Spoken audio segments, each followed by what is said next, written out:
Assalamualaikum warahmatullahi wabarakatuh. Alhamdulillahillazi anzala ala abdil kitaba wa lam yaj'al lahu iwaja. Asyhadu an la ilaha illallah wahdahu la syarikalah wa asyhadu anna Muhammadan abduhu wa rasuluh. Qala Allah Ta'ala fil Qur'anil Karim. A'udzu billahi minasy syaithanir rajim. Bismillahirrahmanirrahim. Falyanzuril insanu mimma khuliqa. Khuliqa min ma'in dafiq yakhruju min baini sulbi wat tara'ib. Sadaqallahu azim. Pertama-tama dan terutama marilah kita bersyukur kepada Allah Subhanahu wa taala yang mana telah memberikan kesempatan kesehatan kepada kita semua sehingga kita dapat berkumpul di tempat ini dalam melaksanakan suatu taklim. Mudah-mudahan Allah tetap beserta kita. Dan tak lupa juga selawat beriring salam atas junjungan kita Nabi besar Muhammad sallallahu alaihi wasallam. Allahumma sholli ala Muhammad wa ali Muhammad. Allahumma sholli ala Muhammad wa ali Muhammad. Sebagaimana yang telah saya janjikan untuk menjawab pertanyaan dari Bapak Abdullah.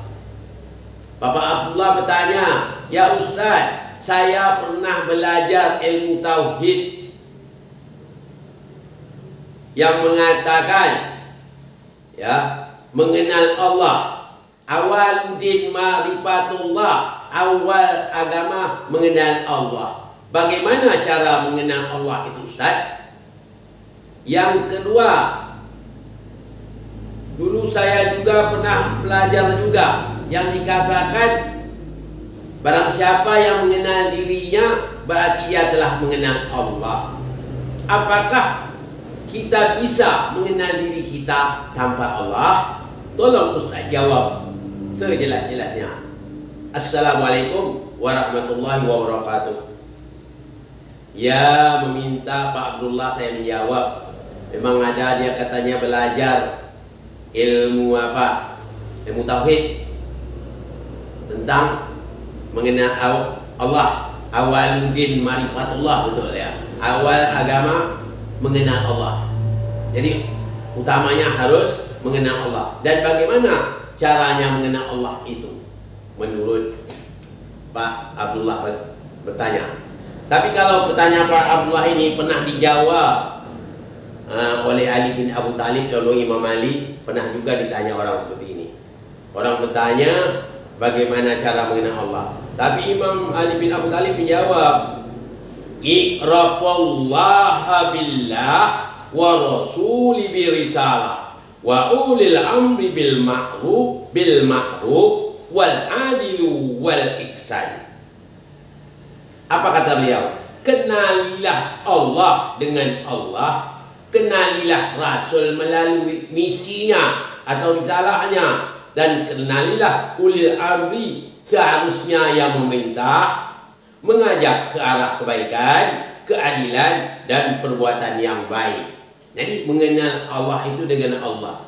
Tepat sekali kata imam tersebut. Kenapa saya katakan tersebut? Karena kita tidak akan mampu mengenal Allah kalau tidak Allah memperkenalkan dirinya kepada kita. Ya, kita harus dikenalkan Allah dulu dengan diri kita. Karena kita tidak punya daya upaya apapun bentuknya. La haula wala quwata illa billah aliyul azim. Tidak ada kekuatan sama sekali kepada kita. Saya contoh yang mudah saja. Mampukah kita? Mudah ya. Mampukah kita memasukkan makanan ke dalam mulut kita, atau menuangkan air ke dalam mulut? Maksudnya minum, menuangkan air ke dalam mulut tanpa Allah? Saya jawab pasti tidak kita bisa. Apapun perbuatan kita tidak lepas dari keizinan Allah Subhanahu wa taala. Apapun perbuatan kita. Jadi kita itu ketergantungan kepada Allah. Allah Somad. Ya, Allah Somad artinya kita tempat dia kita bergantung. Kita selaku namanya makhluk Sedangkan Allah itu Khaliq. Khaliq itu pencipta. Kita tergantung dengan Dia. Apapun perbuatan kita, sekecil apapun, tidak lepas dari kemauan Dia. Jadi kita tak mampu untuk memasuk makanan atau meminum tanpa Allah. Jadi bisakah kita mengenal Allah langsung dari kita? Nah, itu kan dah dijawab oleh Imam Malik tadi. Mengenal Allah dengan Allah, mengenal Rasul dengan risalahnya. Dengan risalah, lewat Rasul kita dulu. Kenal Allah, kita lewat Rasul dengan risalahnya. Baru kita bisa diperkenalkan Allah. Itu pun namanya diperkenalkan Allah. Kalau kita lihat saja, pernah malaikat suatu hari Allah mengajar Adam untuk diperkenalkan oleh Allah tentang nama pohon-pohon, nama tumbuhan maksudnya. Semuanya ada di situ diperkenalkan oleh Allah kepada Adam. Akhirnya Adam pahamlah tentang itu, tentang yang diperkenalkan Allah. Setelah itu Allah bertanya pada malaikat, "Hai malaikat, coba sebut apa nama benda ini?" Malaikat menjawab, "Maha suci Engkau ya Allah, aku tidak tahu tentang itu. Malaikat apa yang telah kau beritahu padaku?" Jadi begitu juga, kita tidak tahu sama sekali sebenarnya.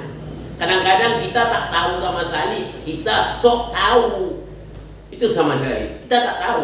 Sebenarnya kita ini tidak ada, tapi diadakan oleh Allah. Makanya kita ada. Bisakah yang tidak ada mengenal dirinya yang tidak ada? Tentu jawabnya tidak. Yang benarnya apa?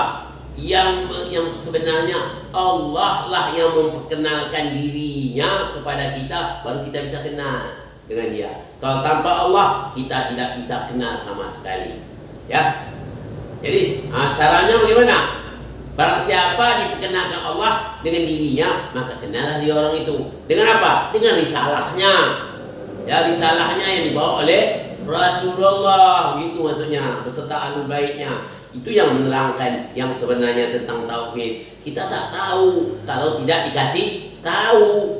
Allah mengasih tahu kepada Rasulnya dulu. Allah memperkenalkan dirinya dengan Rasulnya duluan. Setelah itu kepada keluarga Rasul, ahlul baitnya Rasul. Setelah itu baru diperkenalkan pada kita lewat risalah Rasul, baru kita kenal. Nah, begitu maksudnya. Jadi itu saya jelaskan. Apapun perbuatan kita tanpa Allah tidak bisa. Mengangkat kertas yang kecil ini tak bisa kita tanpa Allah. Itu maksudnya. Jadi sesuatu perbuatan itu semua dari Allah. Yang jelas mengenal Allah dengan Allah. Kita tidak bisa mengenalnya, tapi kita diperkenalkan oleh Allah. Insya Allah kita akan kenal. Ya Pak, ya Pak Abdullah, untuk Pak Abdullah ini untuk menjawabnya bagaimana cara kita mengenal Allah dengan Allah, mengenal Rasul dengan risalahnya atau misinya. Ya, mengenal uli amri dengan pemerintahnya yang mengajar amal ma'ruf itu dan kebaikan dan berlaku adil. Begitu Pak Abdullah. Ya, untuk berikutnya yang perlu kita tahu, kita semua ya pada seluruhnya, ini pokok utama ini ya, ilmu tauhid ini. Kita luruskan akidah kita duluan, baru amal ibadah yang lain bisa lurus. Jadi kalau kita langsung ke amal ibadah sedangkan tauhid belum kita miliki, itu tak bisa nantinya. Makanya Allah menerima segala amal ibadah hambanya lewat apabila telah kenal betul, sudah diperkenalkan dirinya, sudah tahu kita sebenarnya mana Allah, mana Rasul dan mana diri kita. Sudah kita tahu diperkenalkan Allah, insya Allah amal ibadah kita itu akan diterima Allah karena kita sudah kenal. Apabila kita sudah kenal dengan Allah, tertanamlah rasa cinta kita Allah Subhanahu wa taala. Apabila kita sudah rasa cinta kepada Allah, timbul rasa ridho, ikhlas kita kepada Allah. Selama ini bukan kita tidak beda. Kita ibaratnya masih dengan Allah itu susah saya kata. Masih berangka-angka. Saya berbuat begini, nanti dapatnya begini.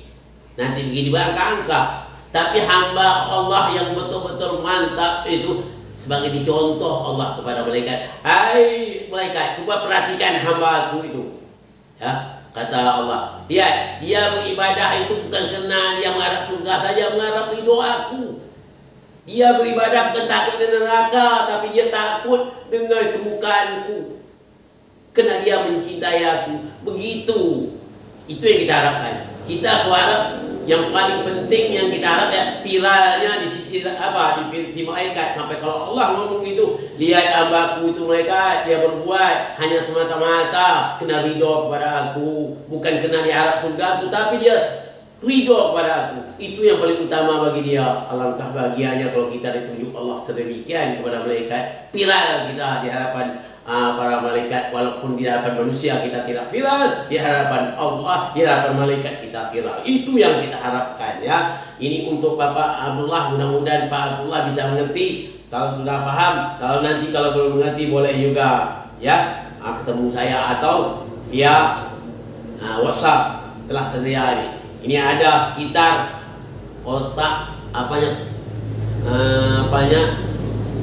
kontaknya sudah banyak kali, sudah 4.000 kontaknya.